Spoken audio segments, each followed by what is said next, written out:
You're still searching for that breakthrough that always feels just out of reach.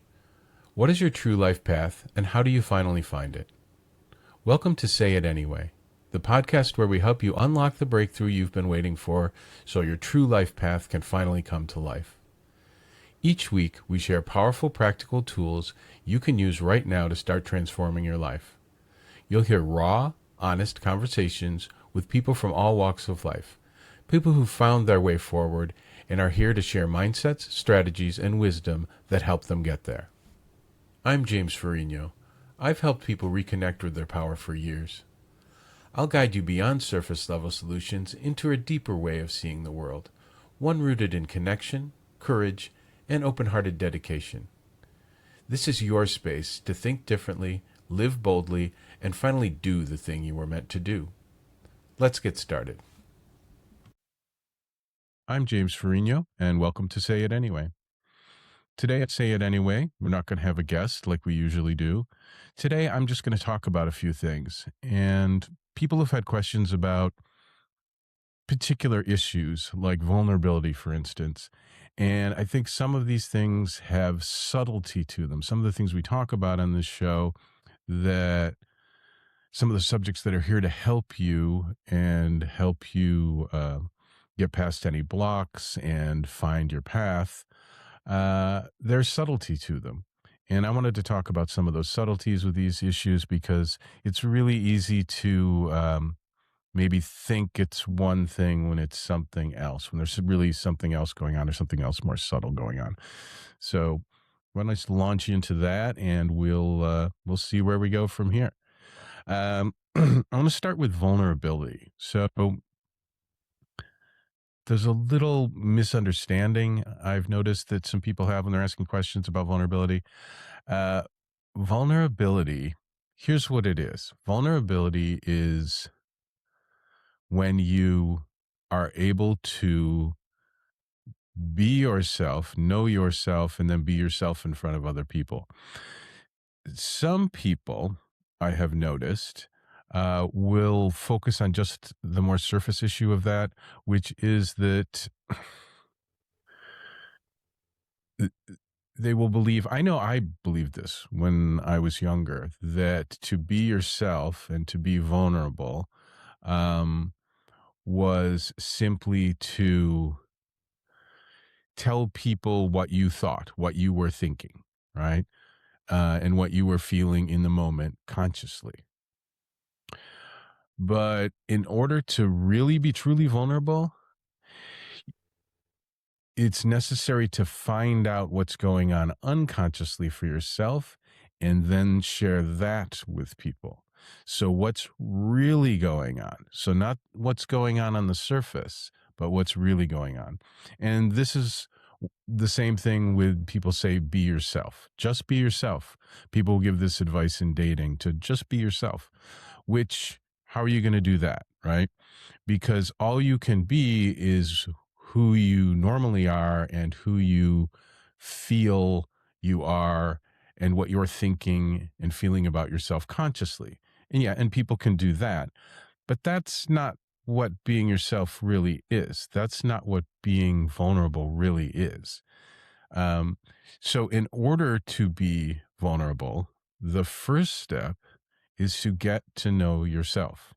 In order to be able to be yourself with someone else, you first have to be able to be yourself with yourself. And you can't skip that step. That's really important. In fact, in my view, it's more important than anything that follows it. So being yourself with yourself. And how do you do that? So what you do is get to know yourself. Get to know what's going on inside you. I know that in the book Iron John, Robert Bly mentions this, that we all have an inner king. And how do we get to know this inner king? And this is the king of that story, but of many other stories, like the king in the Grail Quest, the king, King Arthur. But it's also really the story in Lord of the Rings with Aragorn the king And it's really at the heart of the story in the New Testament in the Bible. And this story is everywhere. And the story of the king or the queen, the king and the queen seems to be mentioned less in some stories, but is still there. That that story is about finding who you are, finding your inner king, finding yourself. And this is, this is the Grail Quest. That's what the Grail Quest is. And what I have found is that one thing you can do is to just pay attention to what it is that you like. And for this, you have to expand your awareness a little bit. So, whenever there's a choice, or you have a food or a movie to choose from, or a person that you see, or a place that you see, whether you see it in person or whether you see it on a computer or television or something, pay attention, and just when you see something, kind of ask yourself, do I like this? Or if you believe you like it, ask yourself why you like it and what's connected to that. And are there other things that you might like? Are there things that you're drawn to? Are there people that you're drawn to? And of course, we know some of this already, right? But it's paying attention to those subtle things and paying attention to what you really love. Because really, what you want to get down to is the things. What are the things that you truly, truly love and are drawn to? And that could be anything. It could be something that's a type of work for an occupation. It could be something that's a type of creativity. It could be something that's a type of entertainment. And all of these kind of intermix with each other. But you might see a particular actor and say, "Oh, I'm really drawn to this actor. Why is that? What do I like about them?" And just notice that you do. I mean, the most important part of it really is to just notice what you like and what you don't like. And the other thing is to notice how you feel. So, how do I feel? Like, not what am I mentally thinking about them, right? But what am I feeling? What am I feeling? And you can even see, pay attention to your body, pay attention to your heart, and see literally what are you feeling in your body when you see this actor, when you eat a particular food, when you hear about a particular thing in the news. What feeling in your body are you having? So that will help guide you to, oh, I'm sensitive to this. I like this. I love this. I'm really drawn to this. I'm repelled from this. And paying attention to all those things is a really good place to start, to begin to know who you are and what you love.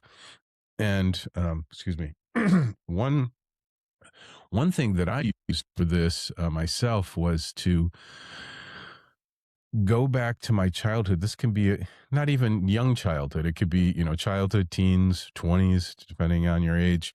Uh, I went back and went through my childhood and 20s and 30s even and said, what were the things I did here that I really love that I'm not doing anymore? And why did I stop doing them? Did I decide I didn't like them anymore? Or maybe I did like them. And then the important step is I not only thought about it, I went and did it. So, for instance, with myself, I used to love to go to concerts, rock concerts, all the time. I lived for it. I went to so many. And I noticed at one point that I wasn't really going to them. I maybe went to one small thing every few years. Uh, and then when I went to one, that was actually a band I had seen when I was much, you know, many years before. And it was this incredible experience. And so I began looking for other things like that, things that I used to like, that maybe just things just get lost along the way sometimes and you just don't pay attention to it. And there you may have had a reason for not wanting to engage in whatever that is, but that reason might not be valid anymore. So it's good to explore what you used to love. And it's what would be most beneficial is to find the things that you loved beyond anything. Like, I really loved Lord of the Rings, right? So look at that. What is there in there that is so amazing, right? Or Star Wars, or whatever it is that, Jane Austen, Shakespeare, whatever it is that kind of lights you up. Might be soccer, might be, could be anything, really, right? Rock climbing, could be anything. So whatever that thing is that you love, that you used to love, look at it, see if you still love it. And if you do, explore it, do it again. Whatever the process is to engage with that thing, then go doing that. That is a good place to start. See what you love, see what's going on inside of your body, inside your emotions while you're experiencing something. And then this will give you some kind of idea, because the things that you love, that you're truly drawn to, those are the things that are part of you, and those will tell you who you are. These things that you are drawn to incredibly strongly and you can't live without, those are the things that reflect who you are. And that's in a healthy way. Of course, we're not talking about addiction here, and someone who's an addict can be drawn to something, but that's a different thing. Um, so we can talk about that at a later time.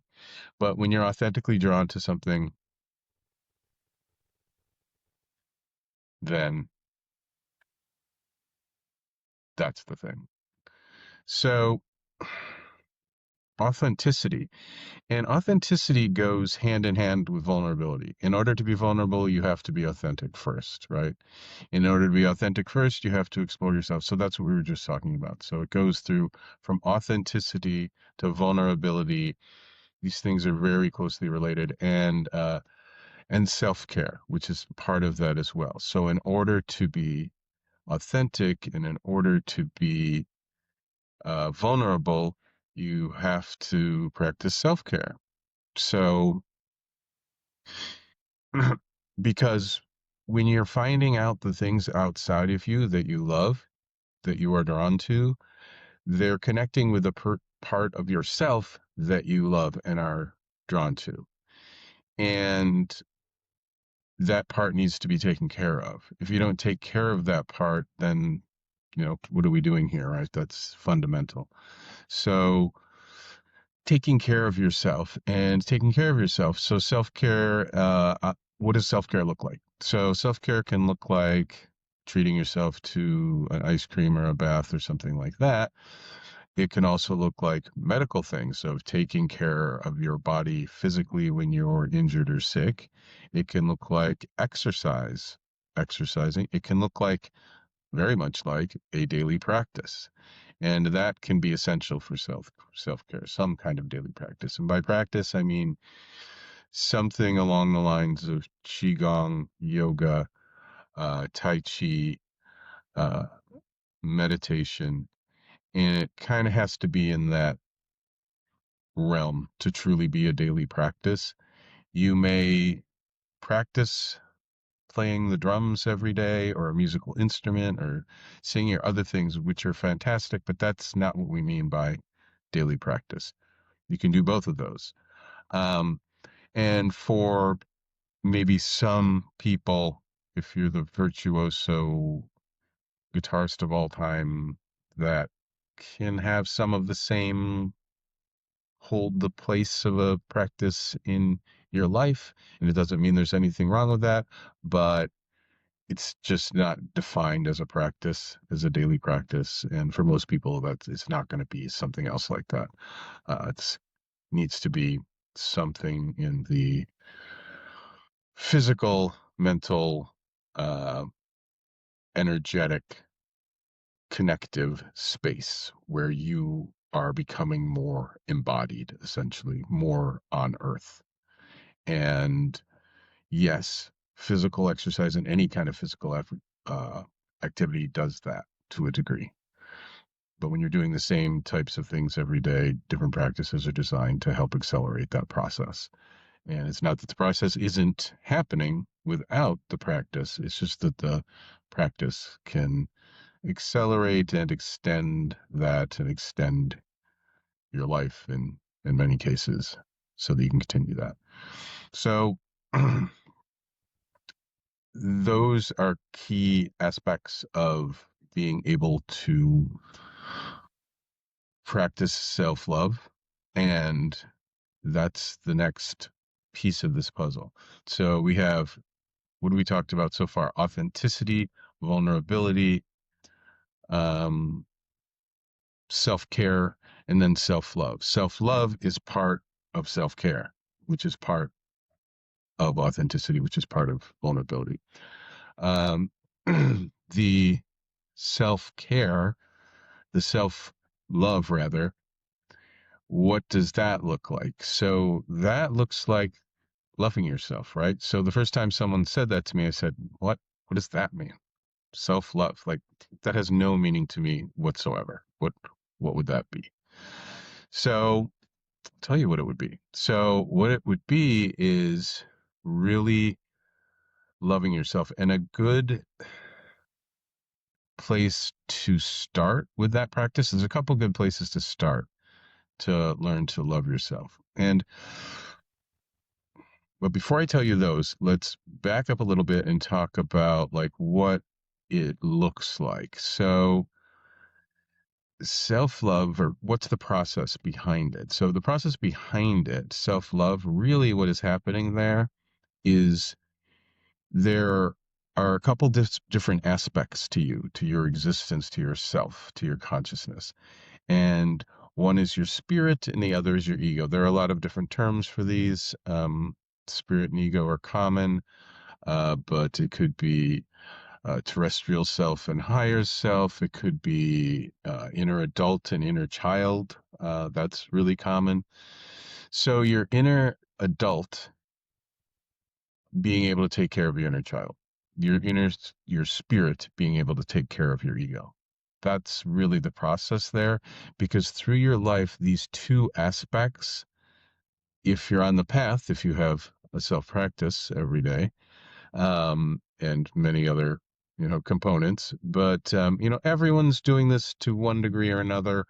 But if you're consciously focusing on it and aware of it and kind of accelerating the process, then you are focusing on the integration of these two. And mostly that is the adult taking care of the child, because we all start out with them kind of separate and apart from each other. And the adult is ignoring the child is often what happens. And that's why the child can sometimes act out. And that's what getting triggered is. So we get triggered. Our inner child has a very strong emotional reaction to something, or sometimes not so strong, but, an emotional reaction to something that's not strictly related to the thing that it is. So because of some past experience or, whatever reason reminds you of something. So that inner child will throw a tantrum, become angry, start crying, get depressed, develop an addiction, get addicted to whatever pills or alcohol or whatever drug or Facebook or video games or porn or you name it, right? And all of these addictions are part of that inner child looking for love and looking for some way out of the unpleasantness. And the inner child does not know any real way out of this, and can never find it really by itself. It can find heroin and it can find sex.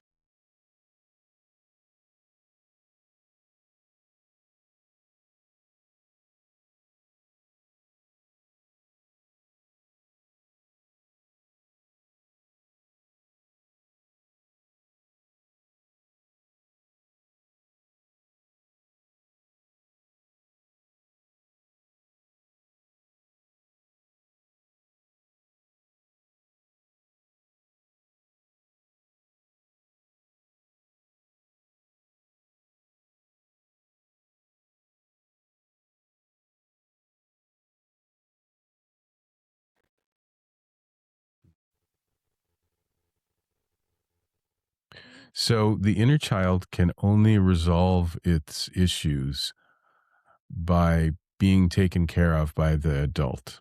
And that's how it works. So paying attention to your inner child, realizing where it is, realizing what's going on with it, and then loving it, asking it what it wants is the way that you heal your inner issues. It's the way you deal with being triggered. And it's also the way that you get to know yourself. And it's the way that these two parts of you can integrate and become one. And once that happens, then you will know yourself pretty darn well. And that's really what loving yourself is. It means loving your inner child, loving your ego. Doesn't mean loving the conscious self that you believe that you are, that you're aware of all the time. It means loving that inner child. And that inner child will pop up when you get triggered. So that's a good place to start, to pay attention to that. So, and the way to do that is to, when that child pops up, to say, hey, okay, I recognize you. What can I do for you? So if it feels weird for you to say, I love you to that, which it does for a lot of people, then you can just say, how may I serve you? Or what can I do for you? How can I help you? So, and really, I have found through my experience, this is just my experience, that the inner child mostly just wants attention, and that the anything you can do for your inner child is almost always just being there and paying attention, just knowing what's going on. And there is a mirror exercise that you can do, and I found this to be very, very helpful. And I will give you the mirror exercise here. And the mirror exercise is that for 5 minutes each day, it's good to do in the morning, each morning. It's good maybe before you take a shower or before you shave or something like that. Brush your teeth. Look in the mirror. Look in your own left eye in the mirror. That's important. Look in the left eye. And tell yourself positive things for 5 minutes. Say really good things. You're a good person. You're compassionate. You help your kids. You're good to dogs. You love a lot of people. You take care of the environment. Just whatever it is. Say all the positive good things about yourself you can think of, and compliment yourself. And when you're doing that, you're complimenting the inner child, and you're helping it integrate, and you're getting to know yourself, and this will help you love yourself. Now, the way to do this exercise is do it for 5 minutes if you can. If you can do it for 5 straight minutes, that would be a great accomplishment. Every morning, do it every morning for 30 days. And if you miss a day, you got to start over from day one. And when you can do this for 30 days in a row without skipping a day, just look at where you're at that point and see what effect it's had on you. And really, even after a few days, maybe take a look and see what effect that has had on you. And you can say, I love you. You can put your hand over your heart. You can say, I love you. I am part of you. I'm here for you. I will always be here for you. I can't leave you. I will never leave you. We will always be together. I will always be here for you. I love you so very much. I am with you. I am part of you. Together we are something bigger. You are a very caring and compassionate person. You're intelligent and accomplished, and you're very loving and good to all people. Something like that. And just try that for 5 minutes. That will each morning in the mirror, and that will help you. Remember to look in your left eye when you do it, and see where you go from there. But that's a great tool. And the other thing you can do is kind of while you're doing that is just throughout the day, just stay aware. Stay aware of that inner child. Just kind of be with it. And this will just kind of naturally pop up in your head. I think that's another good thing about doing this exercise is it keeps it on your mind, it keeps it top of mind so that during the day you automatically think about it. And when it pops into your head, think, oh, well, how's the inner child doing? Check in, say, oh, what can I do for you? How are you? And doing that throughout the day, just whenever it pops into your head, can also be really helpful. So, and this will it helps in all these different areas, right? So this will help you actually integrate yourself and your spirit and ego, your adult and child become one. And eventually your child will be safe and taken care of. And it will be very difficult for you to get triggered. It won't happen very easily um, because your inner child will feel safe. And when you do this, now you're really learning to love yourself and you're learning who you are and you're practicing self care. And now you can be that around people and you've learned what you like and what you don't like and what you love and what you've drawn to and maybe what your life mission is because you know what you love and what you're drawn to and what's authentically part of yourself. So you authentically know who you are. Now you can show that to other people and be authentic with other people. And then you can, show them all of that and be vulnerable with them. So now that capacity is there to be authentic and vulnerable. But before you do the practice and the mirror work and the consciousness and the, whatever tools you find to get there, but whatever you do to connect to yourself and get to know yourself, before you do that, the vulnerability and authenticity just aren't really there to do.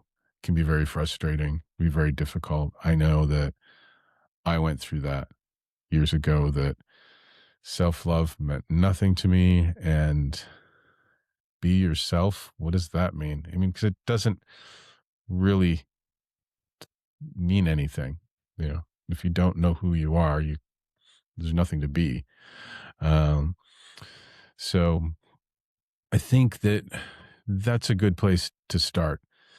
If you can do that mirror exercise, pay attention throughout the day, pay attention to the little things that happen in the day that you're drawn to or pushed away from and see what you like. Go back through your life and see what did you used to love and do that again. Don't just think about it, go do it, whatever it is. Do it, read it, watch it, interact with it, go to the event, buy the thing, whatever it is. If it's a song, listen to it. If it's a band, go see them. If it's if you can't see them live, then watch a video. If it's though live is going to be much better.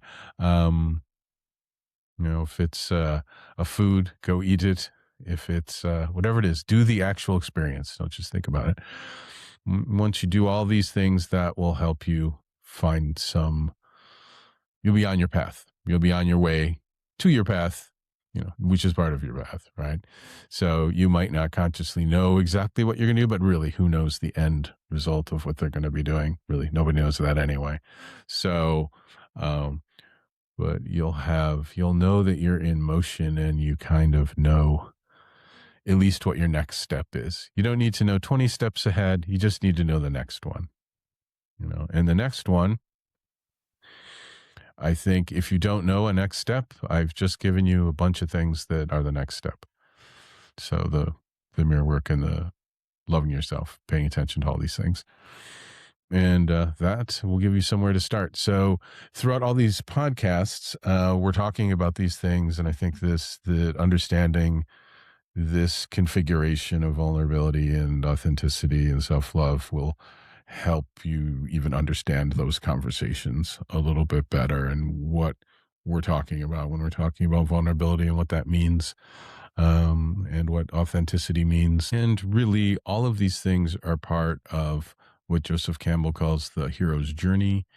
And this is the path of becoming the king, which is what happens, for example, in Lord of the Rings, where the Return of the King, the third movie is called. That's the same concept as Arthur returning to Avalon. And that process is a myth about an internal change. So the king is not really a physical king that is returning to the physical world, clearly, but it is the joining of the, like we were just talking about, of the sacred king and the inner king. And the king that we're mostly talking about is that inner king. And that inner king is that spirit and ego together. And that's really what's being talked about in the Arthurian legends and the Holy Grail, I think, and in the Lord of the Rings as well. So that's what these myths and legends are generally talking about. And please feel free to send questions. I welcome your questions about this subject matter or any of the subject matter on Say It Anyway. So whatever platform you're watching on, you can comment or question there, or you can send me questions as well. So thanks a lot, and we will talk to you next time. James Ferrigno here, and it would be great if you guys could subscribe, like, follow whatever platform you're seeing this on, because that really helps me be able to continue the podcast. And so if you can do that, that would really help us out. Thanks a lot.